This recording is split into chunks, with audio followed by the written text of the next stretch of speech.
உள்ள இருக்கிற வலியெல்லாம் வேர்வையா வெளியே வந்ததான் முன்னாடி இருக்கிற டார்கெட் உங்க கையில வந்து நிற்கும்.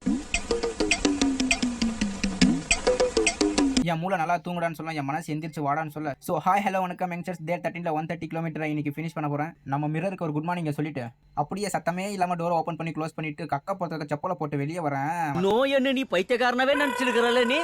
திடீர்னு என் பிரஷ் வேற வைப்ரேட் மூட்ல டான்ஸ் ஆடுது. ஷூஸ்க்கு லேஸ் கட்டுறேன்லாம் நினைக்காதீங்க, எங்கேயோ ஓடி போக பாக்குற என் காலை தான் கட்டி போடுறேன்.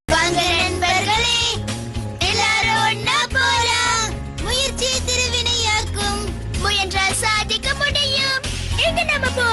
ஒரு சின்ன டான்ஸ் ஸ்டெப் போட்டு 130 கிலோமீட்டரை கம்ப்ளீட் பண்ண போறோம்னு சொல்லி டோரா கிட்ட சொல்லி கிளம்பியாச்சு.